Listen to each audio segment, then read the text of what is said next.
Hello. Hello. Welcome to Yackez Life Talk. Welcome. I'm Larissa. I'm Jon. And we're here. We've launched double episodes back to back. And today's theme is loss of control. Wow. And we specifically did this because our last episode, we did a medical update. We stated pretty clearly I was just about to go into CAR-T to the hospital. I am a multiple myeloma survivor, surviving it right now. And yeah, we were hit with some pretty surprising news one day, just about 10 days ago or so at the doctor's office, where they said that my cancer levels were too low in my blood for me to begin my clinical trial. And I was thrown into, I've just been in such a funk. And it's such a weird predicament, too. And your doctor even said so, that, you know, on one hand, it's great. Your numbers are so low, you're doing so well. But then it's like, we can't do this big treatment. That's purpose is to really, blast the cancer away for a long period of time. Yeah, and it's the most appropriate treatment for me. It's CAR-T cell therapy. You can read so much about it online. And it's really just because it's a clinical trial, and the company behind the trial wants to have some kind of marker or measure, probably for the FDA approval they're going for. And it's literally just some kind of bureaucracy thing where they want to have this number, this something to quantify the success of this. Exactly. And it's a little scary because my blood markers are always going to be a little bit low. This is maybe the words I'm going to use right here are more so for people who might understand some of the more complex language of multiple myeloma. But mine is pretty aggressive. I've had it since 2019, and I'm in what's called now the extramedullary, which means outside of your bone. So multiple myeloma is usually detected in your blood labs, and then it manifests in your bone marrow and attacks bone. And mine now is in this new sort of aggressive stage where it's learned how to evade all its treatments, and it's just showing up in different parts of the body without being detected in the labs. And sometimes it's not even in bone anymore, which is the case. So yeah, it's kind of sad and scary. I have it in different places. Again, I'm not going to say where because as someone who's really interested in energy healing, and I don't want a large sort of public imagining where it is, and sort of that aids into its being there. And I learned that concept from an incredible yoga teacher and writer and scholar named Maya Tiwari. Many people may know about her. And she was the first person that talked about this sort of concept of really not telling people about your illnesses. So as you can see, I talk about it a lot. So I don't abide by that completely. But anyway, I am not saying exactly where it is showing up. But it is showing up. And my doctor would love for me to be in treatment. A week ago, was ready to admit me to the hospital. And yeah, the sponsors of the clinical trial would not allow it. So now we're in a waiting pattern, just waiting for the numbers to reach this magical 100 level. Yeah, and even the doctor at the last visit said 101. She wants it to be 100. She wants it to be above 100, so there's not even any issue. And right now it is at 64. It's creeping. Yeah. It's simmering. My mom described it as, I kind of loved my mom's analogy for this, as like a slow simmer. It's just the cancer's just like on like a little easy simmer. I'm going to be tested weekly until it hits the number. It's so bizarre. And I will say, when we first thought of this, loss of control was going to be a podcast theme we were thinking about. And originally the title was loss of control, and that it sort of fosters opportunity. It's a chance for opportunity. But even when I think about that concept, it kind of means you have a handle over what you have figured out some semblance of control to then be able to reframe something positively for yourself.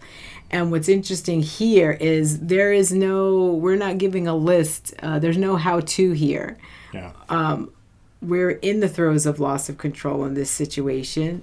And it has really put me into a funk. Yeah. There's not even, I don't think you've even kind of worded out how a strategy for coping with it. Not at all. Yeah. And, I do, when I think about this theme, this concept of loss of control, like major illness, injury, body failure is the ultimate loss of personal control. But so is experiencing death, like of loved ones, loss of loved ones, rejection. Goodness, there's so much war going on at this moment. We have the privilege to be in our home speaking about issues and feeling safe where we are. But there are so many people who are, I just want to acknowledge that, dealing with war and violence and having little control over what's happening around them. So we're just going to be in this conversation about it from a very open perspective, right? Yeah. I will say that something I've observed of myself is it's been so interesting just for me to observe myself, not really meditating that much. Mm-hmm. I'm doing the smallest, bare minimum, not really leaning into mantra, which was huge for me during the whole time that I was undergoing radiation. My practice of mantra meditation was so strong, but I think it was because I was in a plan was happening. Mm-hmm. There was a plan. It was going to last 13 days.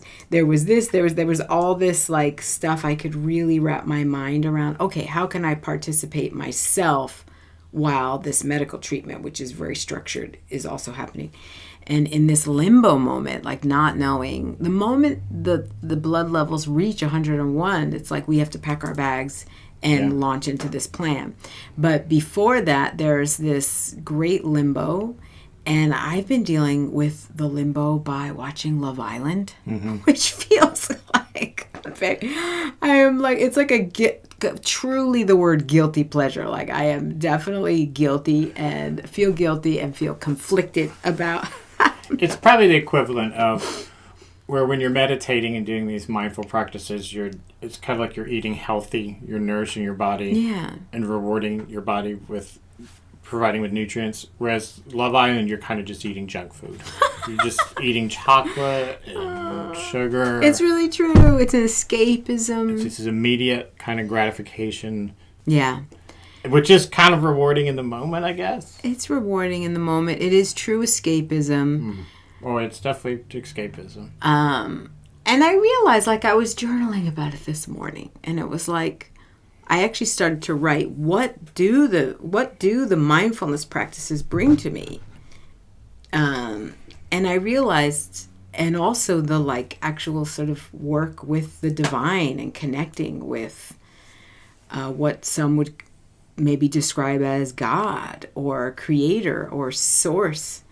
And the thing is that you feel, what I ended up writing and revealing to myself was you don't feel alone. You feel also very supported by something. You feel very whole and complete in a situation. And I was well, why? I'm not gravitating toward that now because I'm really dissatisfied. My predicament doesn't allow me to feel this loss of control that I have doesn't allow me to feel those things. I am dissatisfied. And almost in my dissatisfaction, I'm going to Love Island. I'm not going. So it's strange how those things work. You have to feel some semblance of completeness and wholeness to even open yourself up to good practices, right? And I know this is temporary. I have to go through this phase of feeling how I feel. I think I talked about this with you, I'm remembering in our kitchen, what was it, maybe even yesterday or the day before, something I don't want to numb these feelings. I don't want to banish. I don't want to feel oh, these feelings are bad, so I'm going to banish them away. It's no, I have to move through them and feel them and let them wash over me and feel the dissatisfaction and feel the grief. And I know that I'm going to emerge on the other side. Yeah, and I would say was probably different when you originally came up with the concept, the theme of the episode of loss of control. I think it was probably more accurately described as relinquishing control. Because I know, like, when I went through my medical emergency originally in 2018 in Spain, and then coming back to the States, I was relinquishing control. And I compared it to, like, being, like, in a pool and you're just floating, and different medical professionals are just pushing you around until you can learn to swim again, or get out of the pool, maybe. You just have to kind of trust it, because you don't know, you have no idea what to do. Speaking of myself, when I say you, had no idea what was going on with me in a grander sense, or even in a smaller sense. It's just, so I was relinquishing control then. I didn't have any control. And yeah, there is even moments during that when you are trusting, doctors, you still feel like kind of crappy because there's nothing you could do about it. You just have you lost control and you're relinquishing and you're giving to someone else, but it's still not by choice. It's not like a situation you ever want to be in. Yeah, and I will say too, at the same time, you were in outpatient rehab for a little bit. Yeah. You had therapy for a little while. These were all new things for you, and I think they were all helpful, right? And you finding your way. Well, I think at times you have no choice but to give this control to someone else, because when you go so out of control on your own, you don't have a concept of what control is. And would you say that's what, like, addiction was? Yeah. I mean, I was no longer capable or responsible enough to have control. So in a way, it was like putting control in others' hands. It was a little bit, I guess at a point it became like a relief. But it was definitely necessary. So interesting. As you're saying this, the two words that are, like, coming to me, like, strongly are, like, surrender. Like, you surrendering. And trust. Yeah. Like, and the trust that's a part of that. Yeah. I mean, at times you're trusting people that are complete strangers to you at first. But it's also like, well, what's your other option? You don't have one. Yeah. And I know a lot of people don't. That's probably to the detriment of a lot of people that are trying sobriety for the first time, or maybe after relapsing and for multiple times. It's not the ability to surrender and give the trust to someone else. It's hard. It's not. I think it goes against our human nature in many ways, to just as an individual, to just be like, okay, my life is in your hands now. Tell me what to do. Lead me to the direction I need to go in, because I don't know clearly what to do anymore. I think maybe part of what's upsetting for me right now with that is, if it were just between my doctor and I, my doctor would have me starting the CAR T, and she has said that. She has. And it being a clinical trial, that there's all this. The point of it, and this is where it's so upsetting to me, because it's like, the point isn't my care, the point is data retrieval, and it's like, I don't want to think that so fully, because the point always is about my care. It has to be. But yeah, I think this is my first clinical trial I've been a part of. I've exhausted all other lines of treatment, so now clinical trial world is what's available to me. And but not really. There was other treatments available. Oh, that's true. There was one other one. Yeah. But this is the most effective still. It's the most effective, true. There was one of the bispecific antibodies, which would mean weekly infusion of kind of the same drug material that the CAR T is, and my body would be accosted with this drug to where the side effects would be more extreme and more lasting. And they saw my reaction to hearing about what those were. Yeah. Namely loss of taste.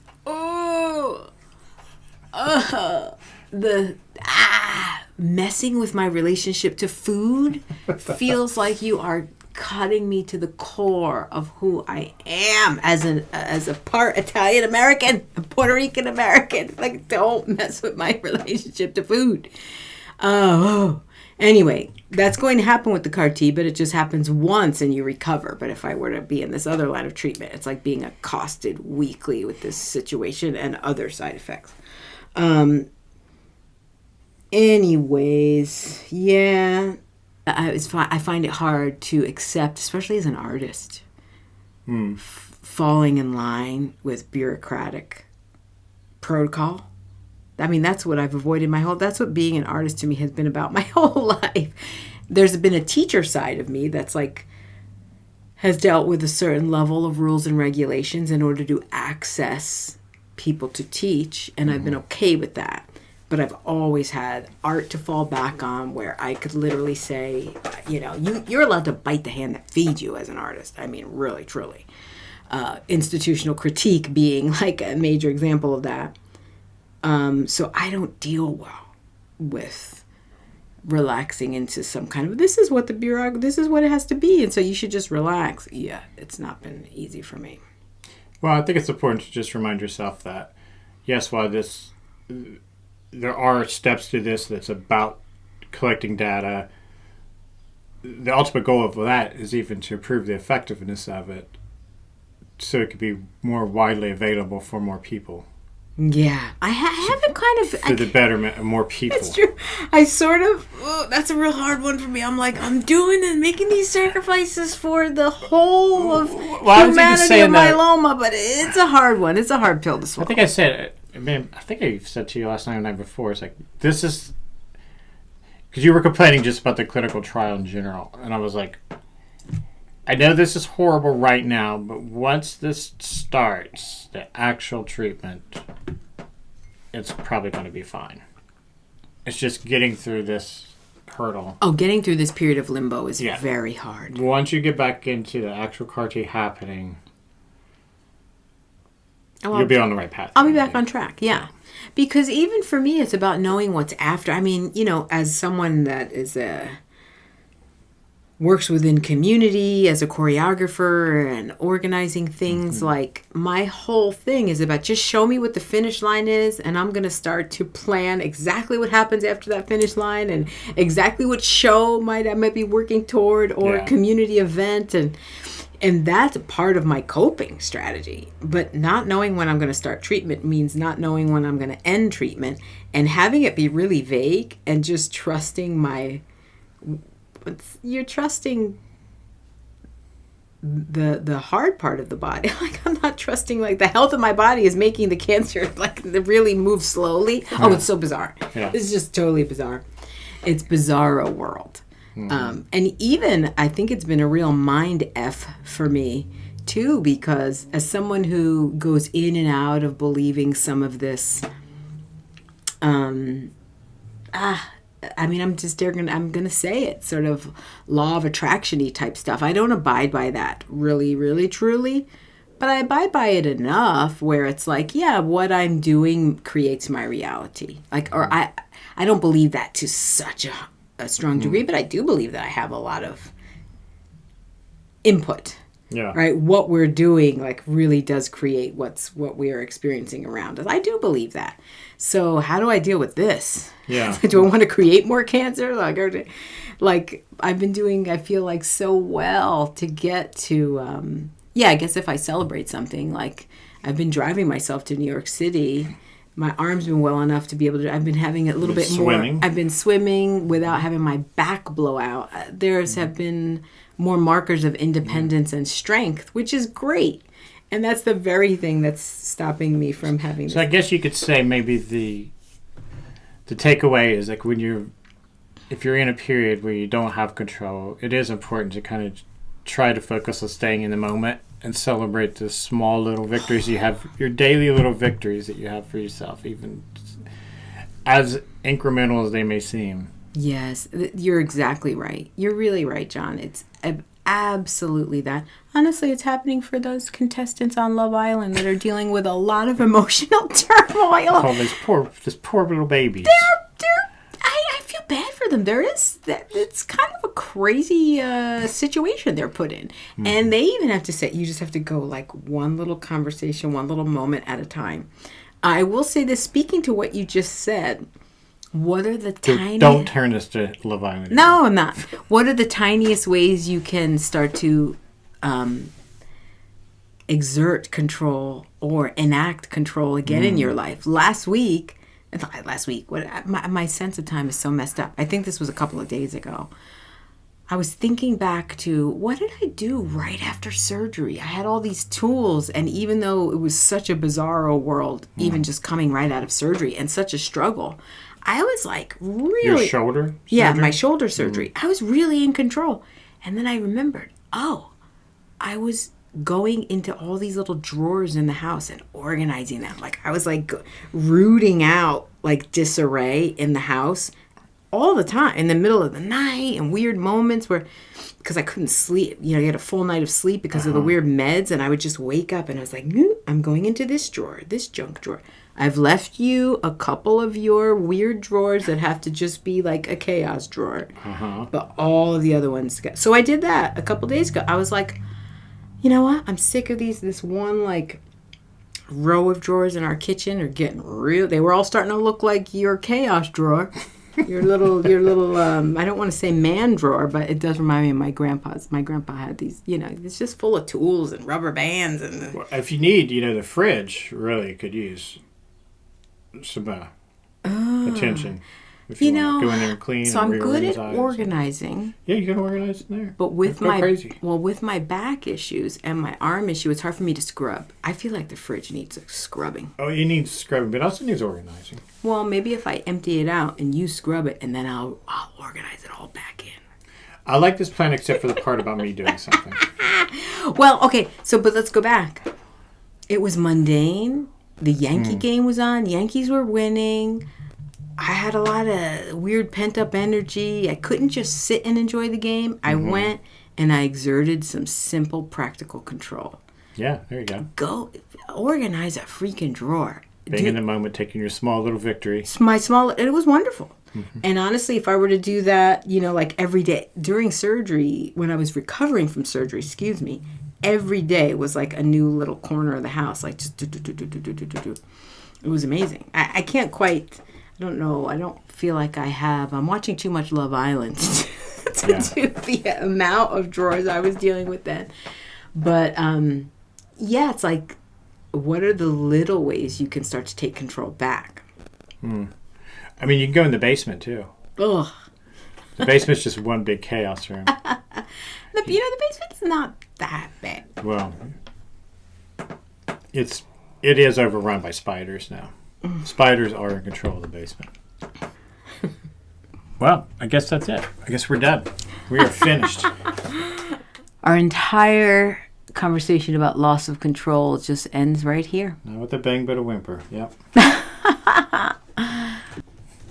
Well, you youngsters, you young ones in Love Island, we're thinking about you and hoping that you're okay. Support Huda. Huda, I was reading, has really partaken of the mental health team that's there.